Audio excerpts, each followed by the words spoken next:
అవును.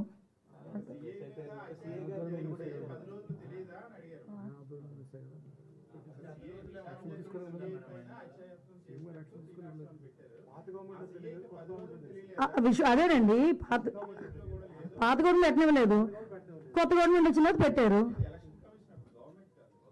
Election commission అన్న అసలు భలే మాట్లాడతారండి సతీష్ గారు మీరు.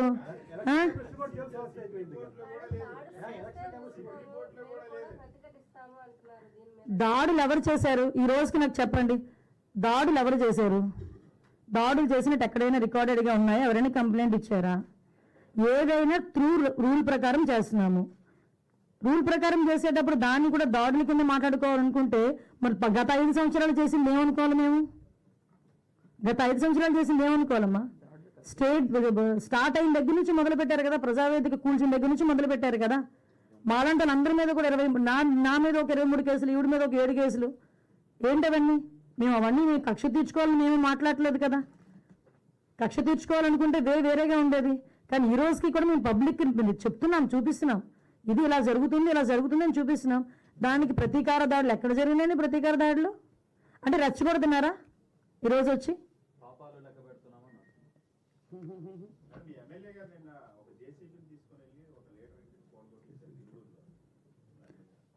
దాని మీద ఆల్రెడీ కేసు కూడా ఫైల్ అయింది కదా.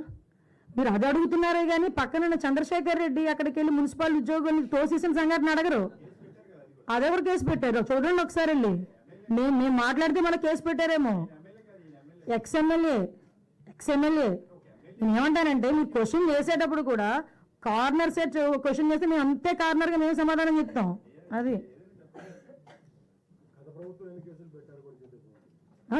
నేను ఎగ్జాంపుల్ అండి, best example. As a home minister I have 23 cases, atrocity కేసుతో సైతం.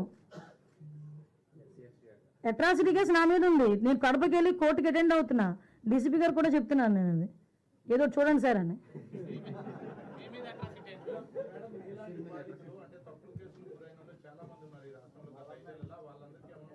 కంపల్సరీ సార్, ఏదైనా త్రూ లా ఏదైతే యాజ్ పర్ లా ఎలా అయితే వాళ్ళకి వెసులుబాటు వస్తుందో మేము అలా చేస్తాం డెఫినెట్గా. ఎందుకంటే అక్రమ కేసులు ఎవరు కూడా భరించాల్సిన అవసరం లేదు కదా.